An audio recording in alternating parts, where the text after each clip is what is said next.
This whole China thing was kind of quirky to me anyway, the way they were with the zero policy COVID thing. But look at it through a different lens. Look at it through the food shortage lens. They locked down 100 million people in those little cubicles, and they reduced their diet from 2,500 or 3,000 calories a day to $1,200 or 1,200 calories a day, delivered to them. So they just knocked out a huge amount of extra calories that could then be moved around the rest of the country. So you're looking at it, is it a forced calorie reduction or is it really a zero COVID policy?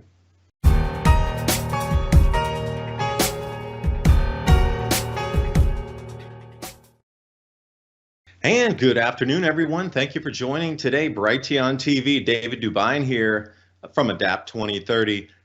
We've seen our world slowly unravel with the disconnection of supply chains, the liquidation of finance and industry, constriction of crops, food prices rising. So what does 2023 hold for us? Because you can clearly see that it's a game plan and we're moving from point A to point B. So if you know where point B is in the future, we can just trace our steps back as to what's the trajectory, where are we going to move, what could you expect as we get into the next phase of plans for restructuring of society and moving us into digital currencies. Well, I got 5 different aspects here of things to look for in 2023. Like the change of the world that we're seeing right now is affecting everyone. So all of us combined with solutions can find our way out of this or survive through it in a manner which would continue to allow us to have abundant lifestyles and live in luxury instead of going back to serfdom and sleeping with the pigs in the back of the barn on some straw. Not a fan, don't want to go there. 0% chance I'm going there, and I don't want any of you going in that direction either. So if we can share some of the data points today, perhaps this will help you allow your families to get more prepared in your communities, start those conversations with people about starting to work together. It will be a community effort. There will be no lone wolves that will move through this. So how do you explain it to somebody else? Well, it's going to require some fact to at least explain the problem first. I know, I hear this all the time. Oh, you're too negative. I don't want to hear about that. Oh, it'll get better. It'll this, it'll X, Y, Z. Well, just framing it a little bit differently. Hey, did you hear about the Tonga eruption? Hey, did you hear about these extreme weather events? So I want to run through a few data points. And as you can see on the beginning here, this is Ulamaru, or otherwise known as Ayers Rock. So down in New South Wales, they've had the largest floods in the last 1,000 years, 3 times in 3 storms. It's decimated and ruined probably 95 to 98% of the wheat crop coming out of New South Wales. So this was an artist rendition of the floods that were in the desert moving and water bodies filling back up into massive lakes and estuaries. So the bird populations, the fish populations, desert-wise, riverbound is going to explode. So if nature does throw something in destruction in one fashion, you could look to nature to provide bounty in another one. So yeah, the wheat is sprouting on the heads standing in the fields because, well, it's too wet. And look at the deserts now blooming and turning into wildlife paradise, verdant milk and honey. Grasslands, things are coming back. Deutsche Bank, Citi, and Morgan Stanley are all forecasting another 25% plunge in the stock market. The only break in inflation is with a recession. Now, 80% of retirees are concerned about inflation and very concerned about the stock market. Rich Dad, Poor Dad author Robert Kiyosaki said, "I believe the economy is in the biggest bubble in history." Kiyosaki bought more gold, predicting $3,000 an ounce in a year. Think about 2008, the stock market and housing market crashed. Meanwhile, gold went from $800 an ounce to $1,600 over the next 2 years. This could be why Kiyosaki is forecasting $3,000 an ounce. Billionaire economists agree on 2 things. We're heading toward a recession, and investors need to buy gold. Call the Patriot Gold Group today before it's too late. Patriot Gold Group has the no fee for life IRA, where your IRA or 401k can be in physical gold, and you may qualify for the no fee for life IRA. On qualifying rollovers, give them a call, 888-546-7020. Tell them Adapt 2030 sent you. They're going to give you some great service and also an investor guide. Keep in mind, Patriot Gold Group, Consumer Affairs top-rated gold IRA dealer 6 years in a row. 888-546-7020. Remember, there is a risk of loss, and past performance is not indicative of future returns. And now on with the video. So the ultimate wild card in everything you're seeing, if you frame the reference of looking at all these changes in terms of food supply and cycles repeating, how will the food supply be affected most?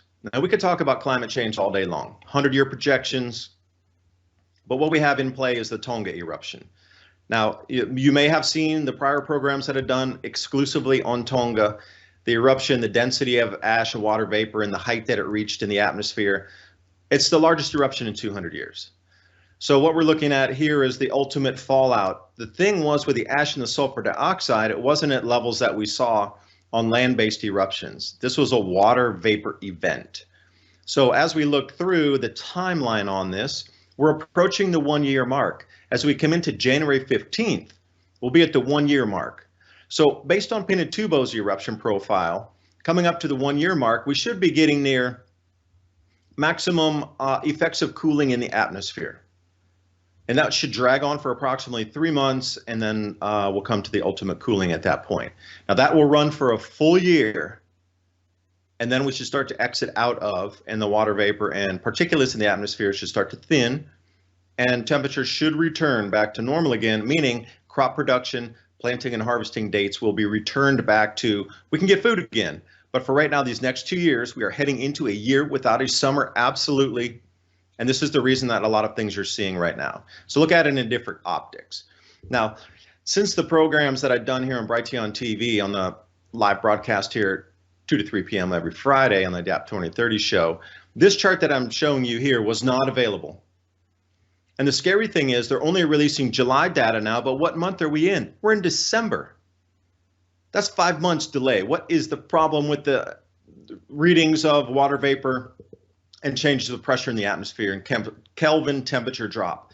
Now, degrees Kelvin is very similar to degrees Celsius or degrees Fahrenheit. It's a measurement off of a baseline, and it's similar to Celsius, up 10, down 10. And we are looking at closer to 10-degree Fahrenheit drop across anywhere in blue you see in the southern hemisphere. Well, that was all the ash that got circulated in the cloud cells down after the eruption and water vapor down into the southern pole. Well, do you think that's going to affect crop production through the southern part of South America? It's brushing Australia, and they're getting these once-in-a-thousand-year storms and really unbelievably cold temperatures heading into summer. But think about your summer temperature average. If it was 10 or 12 degrees Fahrenheit below the normal, weather systems would be off. They'd be colliding, a lot more rainfall. Things just wouldn't sync up. Now, another gem here I was able to find, once I knew what I was looking for in the pressure readings, then I moved over to 30 millibar here. And thank you, Severe Weather EU, for putting this chart out. This one here shows similarly to what was shown in the last chart, but you get very specific on where the cooling is start to pronounce itself and bend out of that constricted zone in the southern hemisphere. This is going to start moving back northward again up into the zones growing wheat, corn, soy, barley, sorghum in the southern hemisphere. So as we march forward, if you've seen any of the planting data, oh my, it is looking traumatic at best and complete loss at worst. So this is the New Zealand temperature delta from just the beginning of December here. What do you see going into summer? See, this is the most important thing. They're not going into winter, they're going into summer.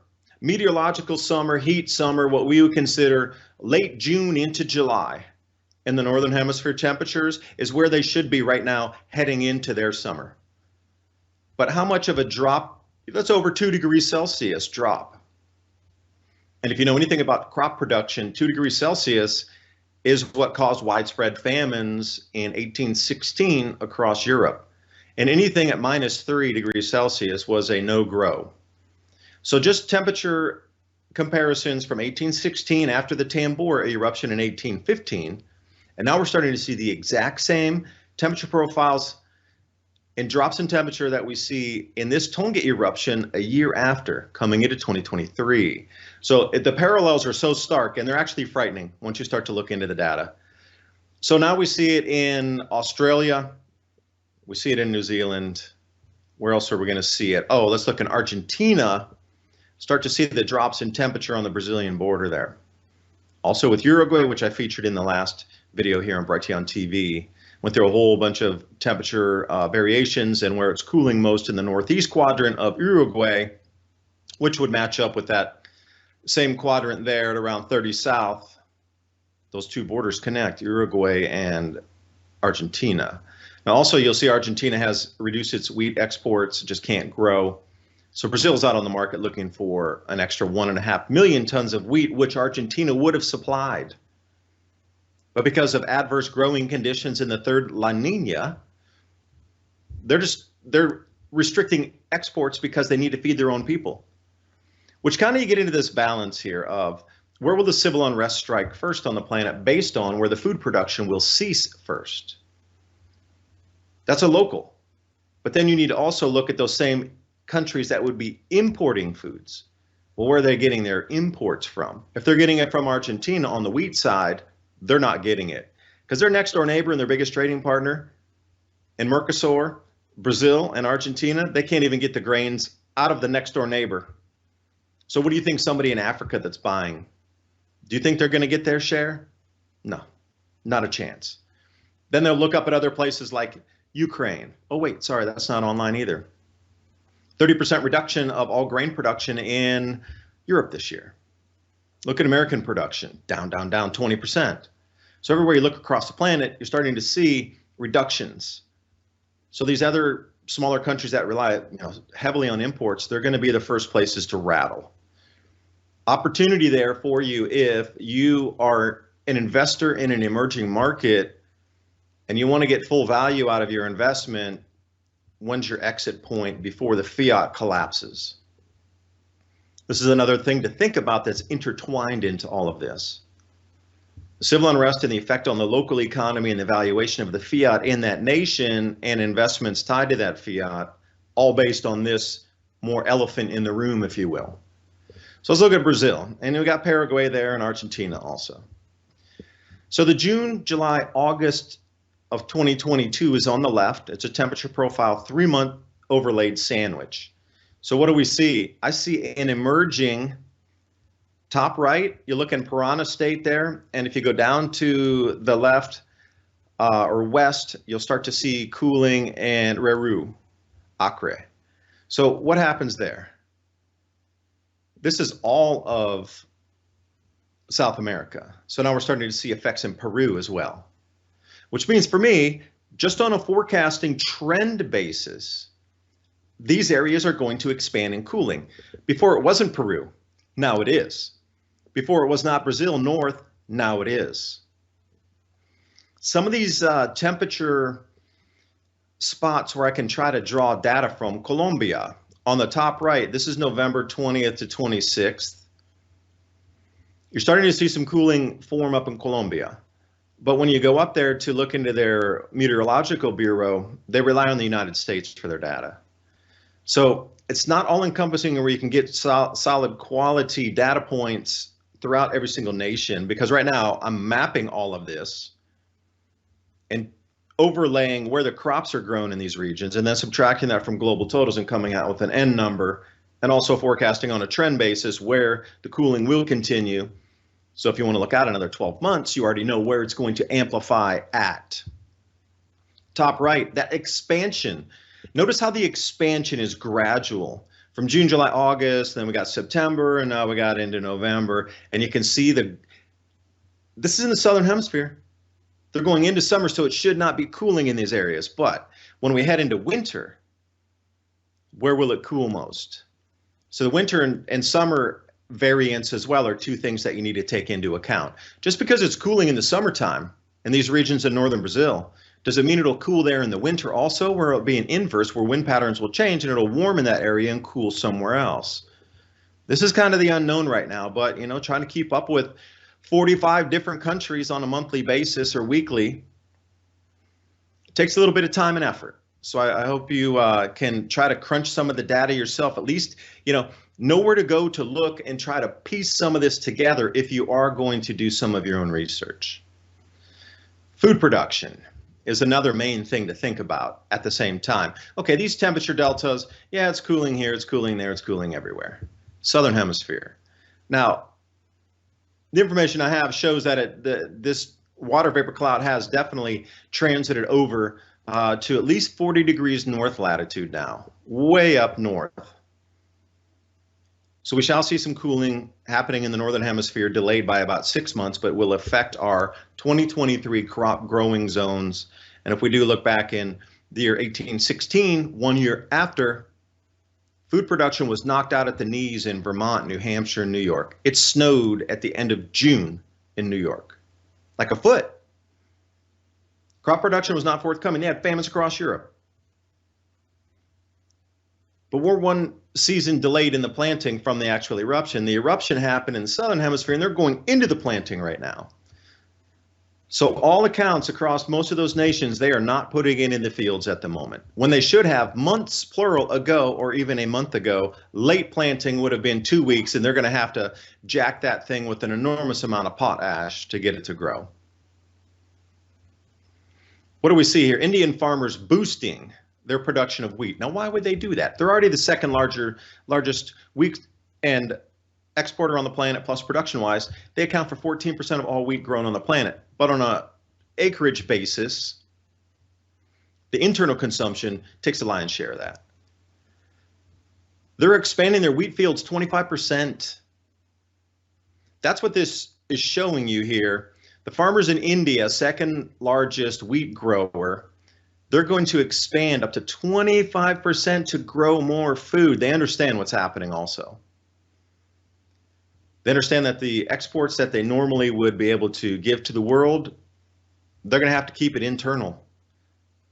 There's going to be a massive push for going to arable lands that were not normally put into use immediately.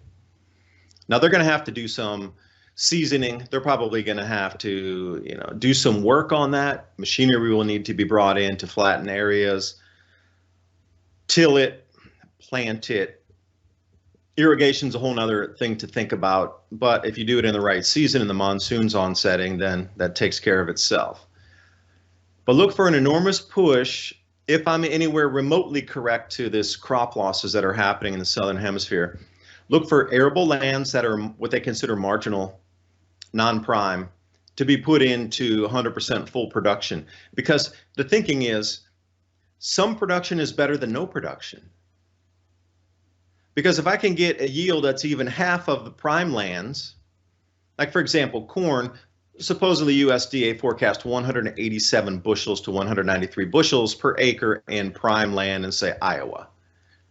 But if you're going to take some of this marginal land and I'm still going to get 90 bushels per acre, and there's some gain in there versus fuel, fertilizers, field maintenance, and preparation, upkeep, etc.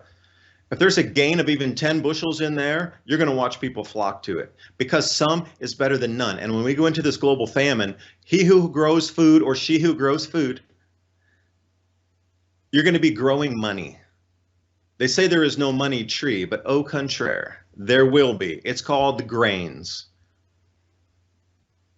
This is where we're heading in 2023. So put that in perspective. Now, would you buy storable foods? That's a no-brainer. I mean, those things are good for 30 years. If you have the actual physical available cash, if I had $5 million extra dollars, I would buy a warehouse full of food, 30-year storable foods, and just stock it away. The electrical costs on, warehousing some of these things, okay. But that is a no-brainer if you actually have the money and you are liquid cash to be able to buy a physical product that could be traded or sold at a higher price in another day. Storable foods are good for 30 years. We're going to ride through this, and it's going to get nasty in 2024. It's going to get pretty nasty in 23 here. So what is it with the increases that India is seeing, that they're so in a panic phase to get every square inch of arable land under production that they're not telling the rest of the world about? And plus, they ceased their wheat exports, except some friendly nations that they were dealing with already, like emergency supplies down to Sri Lanka, for example, who went to 100% organic agriculture. And see, that's the canary in the coal mine right there. Moving to 100% organic ag with no like tapering in phase, that's just dangerous. But that's what a lot of nations are going to do instantly because they can't get access to chemical fertilizers, which is going to drive down production even further, where there's going to go some places that are going to go offline into massive losses, just like Sri Lanka, because they just couldn't get the fertilizer. So like, we're just going to wing it with some cow dung. Okay. You just lost 50 or 60% of your yield. People are not expecting it's going to blindside, I mean, absolutely blindside our planet, what's going on right now. And this one here, these are the top 3 global producers of each staple crop. This is really a nice piece of information if you're going to use it to explain somebody. Top Brazil, you got China, US, India, Russia, Bangladesh. So, staying on the form of India, they got 14.1% of the wheat production / exports of the planet. And they're in a panic to get more in the ground. So where does that leave places like the United States? There's not much arable land. We're going to go to subprime or, marginal at best, and they're still going to try to put it in production. I spoke at that ag conference back in October. One of the points talked about there was taking marginal lands and turning them into productive lands on a cost basis. On your overage output, is it worth the time and money on a global market? Maybe. Taking 10 extra acres to put it into production? Not really.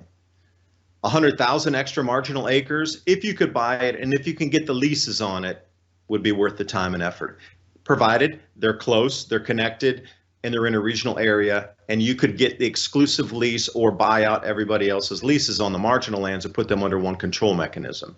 That way, distribution of fertilizers and machinery for harvesting and tilling would all be under, centralized one person making a plan out for the entire zone that would be marginal land buffer zones that are going to be put in production. So it's happening everywhere. And at the same time, looking at China, these massive cold fronts that have been ripping through up there, their food production, it was already wiped out by the massive droughts, and then it was floods, and then it was droughts, and now it's cold. Perhaps it's a lockdown. I wanted to say one last thing here before we go on the break. This whole China thing was kind of quirky to me anyway, the way they were with the zero policy COVID thing. But look at it through a different lens. Look at it through the food shortage lens. They locked down 100 million people in those little cubicles, and they reduced their diet from 2,500 or 3,000 calories a day to $1,200 or 1,200 calories a day. Delivered to them. So they just knocked out a huge amount of extra calories that could then be moved around the rest of the country. So you're looking at it, is it a forced calorie reduction or is it really a zero COVID policy? And they had to pay their own dollars to stay in there. That was the whole thing, is once you got sent to a quarantine camp in China, you had to pay for it yourself. So it's like you got locked in a box and they rationed your food. And the excuse was the COVID. I'm just saying, now it's a mind experiment, because you got to look at it. During the lockdowns of the COVID initially, what stopped first? All the places you waste food.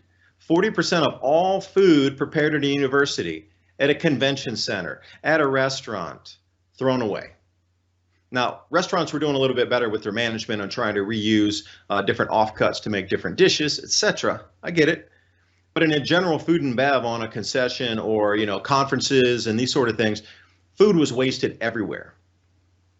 So if you were to cut out that food wastage area, okay, they did. They cut it out completely. And then now you start to put people away and ration their diets. Okay, that makes sense too. So we're really coming into it. But what about energy for the rest of the year coming into 2023? Also, they have grandiose plans to waste our soybean crop in the United States into renewable ag diesel, renewable diesel. So we'll take a look at that right after the break here. What's pronounced or what's ongoing, or how are they going to even meet these targets? I look at this and say that's an impossibility. Like, they're currently under construction with broken supply chains, nothing working, base metals, things shut down everywhere, and they're expected to go like 7x increase in terms of production for ag biodiesel and renewable diesel, wasting our food supply, going into food shortages. And that's the plan. It's already bad enough with ethanol. This renewable diesel, by the way, they want to use soybean oil. There's not enough acreage in America, so something has to get cut. Is it going to be the corn to put out more soy acres? That's the plan. We'll discuss this right after the break. David Dubine, Patriot TV.